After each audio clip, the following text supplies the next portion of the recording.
అందరికీ నమస్కారం. ఈరోజు కథ 'గుండెల్లో నీ రూపమే' పార్ట్ 22. ఇక కథలోకి వెళితే విశాల్, నేను కావ్యని కలవడానికి వచ్చాను. శ్రీకాంత్, నా కూతురు నీకు తెలుసా? విశాల్, తెలుసు. నాకంటే బాగా నా భార్య ఐశ్వర్యకి తెలుసు. శ్రీకాంత్, సంతోష్ ఇద్దరూ షాక్ అయ్యి విశాల్ వైపు చూస్తారు. ఇంతకీ కావ్య ఎక్కడా? శ్రీకాంత్ అది అంటుండగా నర్సు పర్మిషన్ అడిగి లోపలికి వచ్చి, సార్, కావ్య మ్యామ్ మీ ఇద్దరిని ఐసీయూలో ఉన్న పేషెంట్ని చూడడానికి రమ్మన్నారు. విశాల్ అది విని ఐసీయూ ఎక్కడా అని నర్సుని అడిగి వీళ్ళ ఇద్దరిని ఒక లుక్ చూసి బయటకు వెళ్ళి కావ్య కోసం వెళ్తుండగా కావ్య ఒక పేషెంట్ని టెస్టులు చేసి దగ్గరుండి స్ట్రెచ్చర్పై ఐసీయూ రూమ్ వైపు తీసుకొని వెళ్తుండగా తన మొబైల్కి మెసేజ్ రావడంతో ఓపెన్ చేసి చూసి షాక్ అవుతుంది.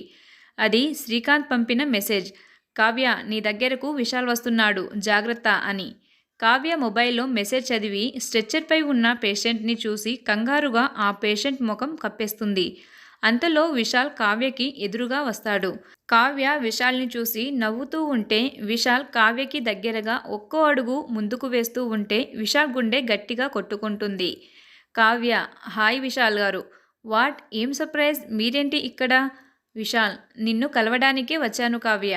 కావ్య నవ్వుతూ రియల్లీ అని వార్డ్ బాయ్ నర్సు వైపు చూసి మీరు తీసుకెళ్ళండి అంటుంది. వాళ్ళు స్ట్రెచ్చర్ తోసుకొని వెళ్తుండగా విశాల్ 1 మినిట్ అనగానే వాళ్ళు స్ట్రెచ్చర్తో సహా ఆగి విశాల్ వైపు చూస్తారు. విశాల్ వాళ్ళ దగ్గరకు వెళ్తుంటే కావ్య విశాల్కి ఎక్కడ నిజం తెలిసిపోతుందో అన్న భయంతో చెమటలు పట్టాయి. విశాల్ వెళ్ళి స్ట్రెచ్చర్పై ముసుగు కప్పి ఉన్న పేషెంట్ని చూసి స్ట్రెచ్చర్ నుంచి పక్కకి వాలిన ఆ పేషెంట్ చేతిని పట్టుకొని స్ట్రెచ్చర్పై పెట్టి కొంచెం చూసుకోండి అని వాళ్ళతో చెప్పి తిరిగి కావ్య దగ్గరకు వెళ్తూ తిరిగి మళ్ళీ వెనక్కి తిరిగి స్ట్రెచ్చర్పై ముసుగు కప్పిన పేషెంట్ని చూస్తూ ఉంటే విశాల్ గుండెకు బాధ కలిగి కన్నుల్లో తనకే తెలియకుండా కన్నీటి పొర ఏర్పడింది. విశాల్కి ఎక్కడ నిజం తెలిసిపోతుందో అని ధైర్యం తెచ్చుకొని కావ్య ఊపిరి పీల్చుకొని విశాల్ గారు అని పిలిస్తే విశాల్ తిరిగి కావ్యని చూసేసరికి విశాల్ని చూసి నవ్వుతుంది. విశాల్ కూడా గుండె ఎవరో మెలిపెడుతున్నట్లు బాధగా అనిపిస్తున్నా పైకి నవ్వి నీతో కొంచెం పర్సనల్గా మాట్లాడాలి కావ్య. కావ్య, ఓకే రండి, నా క్యాబిన్లో మాట్లాడుకుందాం అని విశాల్ని తన క్యాబిన్లోకి పిలుచుకొని వెళ్ళి చైర్లో కూర్చోమనగానే విశాల్ కూర్చొని కావ్య వైపు చూస్తాడు. కావ్య కూడా కూర్చొని ఏం తీసుకుంటారు, టీ, కాఫీ, జ్యూస్ అంటుండగా విశాల్, నిజం కావ్య. విశాల్ గారు, విశాల్, ఐశ్వర్య నీకు ముందే తెలుసా కావ్య? కావ్య, విశాల్ గారు, ఐశ్వర్య మీ ద్వారా అంటే ఆ రోజు కాఫీ షాప్లో చూశాను. ఆ తరువాత కార్తీక పౌర్ణమి రోజు గుడిలో కలిశాను. తను నేను అప్పుడు ఫ్రెండ్స్ అయ్యాం. అప్పుడప్పుడు కాల్ చేసేది, తరువాత కాల్ చేయడం మానేసింది. ఒకసారి కళ్ళు తిరిగాయి అంటే హాస్పిటల్కి రమ్మన్నాను. చెకప్ చేసి ప్రెగ్నెంట్ అని చెప్పా. తరువాత లాస్ట్ టైం తను నాతో ఈ హాస్పిటల్కి వచ్చి కలిసిందే. ఆ తరువాత నో కాల్ నో మీట్. నిన్న షాప్లో మిమ్మల్ని చూశాక తెలిసింది మీ ఇద్దరికీ పాప పుట్టింది అని. విశాల్ మనసులో కావ్య చాలా తెలివిగా మాట్లాడుతుంది అనుకొని తన మొబైల్ని వీడియో చూపిస్తాడు. అందులో కావ్య పాపతో అన్న మాటలు చూసి ఫేస్లో షాక్ కనపడకుండా విశాల్ వైపు చూస్తుంది. మరి ఇదేంటి? కావ్య, అది చెప్పగానే లాస్ట్ టైం హాస్పిటల్కి వచ్చి మీట్ అయ్యింది అని పైకి లేచి అప్పుడు అడిగితే మీపై కోపంగా ఉన్నానని, మిమ్మల్ని బిడ్డని వదిలేయాలి అనుకుంటున్నాను అని చెప్పింది. కారణం అడిగితే చెప్పలేదు. నిన్న మీ వెంట ఐశ్వర్య లేకపోయేసరికి తను చెప్పిందే చేసింది అని అర్థమైంది.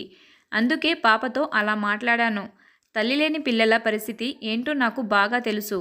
ఎందుకంటే నాకు కూడా తల్లి లేదు విశాల్ గారు. విశాల్కి కన్నీళ్లు వస్తుంటే కావ్య చూసి విశాల్ భుజంపై చేయి వేస్తుంది. విశాల్ తల ఎత్తి కావ్య వైపు చూస్తాడు. కావ్య, ఐశ్వర్య తిరిగి వస్తుంది అని మీకే కాదు నాకు నమ్మకం ఉంది. తను తప్పకుండా వస్తుంది అని అంటుంది. విశాల్ పైకి లేచి కావ్య వైపు చూస్తూ, రేపు నా పాప బర్త్డే, నువ్వు మీ నాన్నగారు తప్పకుండా రావాలి. కావ్య, తప్పకుండా వస్తాం విశాల్ గారు. విశాల్ బాయ్ చెప్పి క్యాబిన్ బయట వెళ్ళి డైరెక్ట్గా హాస్పిటల్ నుంచి తన కార్ వద్దకు వెళుతూ, కార్లో నా ఐశ్వర్య నీ దగ్గరే ఉంది కావ్య, ఇది కన్ఫామ్. మీ నాన్న నువ్వు నేను ఎదురుగా ఉండగా ఒక్కసారి కూడా మనసులో ఒక్క మాట కూడా అనుకోలేదు. అంటే నా గురించి మీకు ముందే తెలుసు. అంటే కావాలనే ముందే ప్రిపేర్ అయినట్లు మాట్లాడావు. కానీ నిజం తెలుసుకుంటాను. సంతోష్కి కూడా ఐశ్వర్య గురించి తెలుసని నాకు డౌట్గా ఉంది. అసలు ఐశ్వర్యకి నాకు ఎందుకు దూరంగా ఉండాల్సి వచ్చిందో తెలుసుకోవాలి అని వెళ్ళిపోతాడు. హాస్పిటల్లో విశాల్ వెళ్ళిపోగానే శ్రీకాంత్ సంతోష్ వచ్చి, సంతోష్ కంగారుగా కావ్య విశాల్ నీతో ఏం మాట్లాడాడు? కావ్య జరిగింది చెబుతుంది. శ్రీకాంత్ గుడ్ బేబీ, మనం విశాల్ ఎదురైతే ఎలా ఉండాలో ఏం మాట్లాడాలో ప్రిపేర్ అయ్యాం కాబట్టి సరిపోయింది, లేకపోతే విశాల్కి ఐశ్వర్య గురించి తెలిసిపోయేది. సంతోష్ గోడకు చేత్తో ఆనుకొని కన్నీళ్లు పెట్టుకుంటుంటే శ్రీకాంత్ సంతోష్ అని భుజంపై చేయి వేస్తాడు. సంతోష్ ఇంకా ఎంతకాలం అంకుల్ వాడిని ఇలా మోసం చేయడం? కావ్య తప్పదు సంతోష్, మనం ఐశ్వర్యకి మాట ఇచ్చాము. సంతోష్ కావ్య ఐశ్వర్య గురించి విశాల్కి నిజం చెప్తే తప్పేముంది?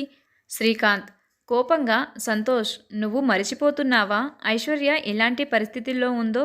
సంతోష్ నాకు తెలుసు అంకుల్, కానీ విశాల్ ఇప్పుడు పడుతున్న కంటే ఎక్కువ కాదుగా ఐశ్వర్యని చూస్తే కలిగే బాధ. కావ్య కానీ సంతోష్ అంటుండగా కంగారుగా నర్సు వచ్చి మ్యామ్ అంటుంది. ముగ్గురు ఒక్కసారిగా షాక్ అయ్యి కావ్య వాట్ నర్స్, ఎస్ మీరు త్వరగా రండి అని వెళ్ళిపోతుంది. ముగ్గురు ఒకరినొకరు చూసుకొని స్పీడ్గా వెళ్ళిపోతారు. ప్రేమాలయంలో నైట్ శోభ, ఉదయ్, విజయ్, కాజల్, నిత్య కూర్చొని మాట్లాడుకుంటూ ఉన్నారు. నిత్య విశాల్ ఏ తప్పు చేశాడని ఆ దేవుడు వాడి జీవితంలో ఎవరిని ఎక్కువగా ప్రేమిస్తాడో వాళ్ళని దూరం చేసి వాడిని ఇంతగా బాధ పెడుతున్నాడు. వాడు కన్నీళ్లు పెట్టుకుంటుంటే ఆ దేవుడికి ఎందుకు అంత సంతోషమో తెలియటం లేదు.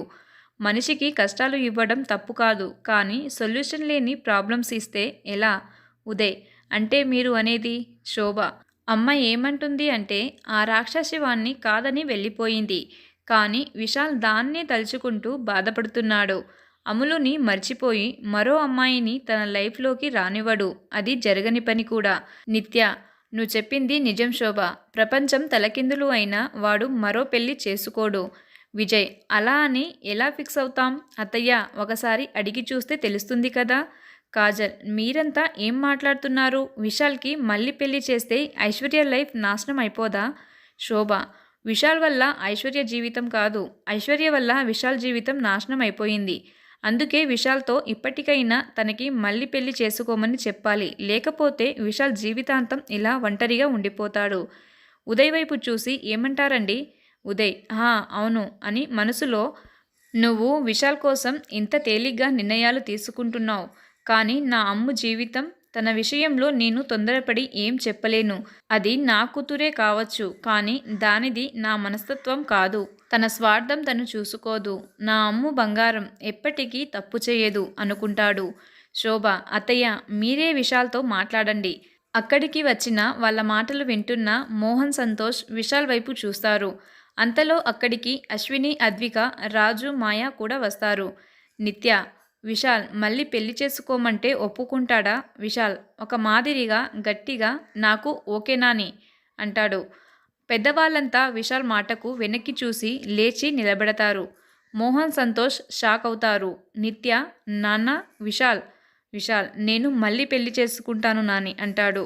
నిత్య అందరూ ఒక్కసారిగా షాక్ అయి నిత్య, శోభ, విజయ్ నవ్వుతుంటే ఉదయ్, కాజల్, అశ్విని, అద్విక, రాజు, మాయ, మోహన్ స్టన్నై వాళ్ళు చూస్తుంది విశాల్నేనా అని విశాల్ వైపు చూస్తూ ఉన్నారు.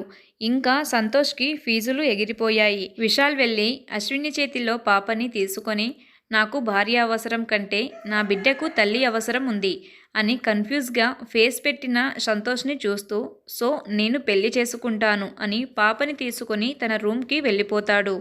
విశాల్ తన రూమ్లో పాపని ఎత్తుకొని ఐశ్వర్య ఫోటో దగ్గరకు వెళ్ళి ఐశ్వర్యని చూస్తూ, ఇందాక నేను మాట్లాడిన మాటలు గుర్తు వస్తుంటే కన్నీళ్లు ఆగడం లేదు విశాల్కి.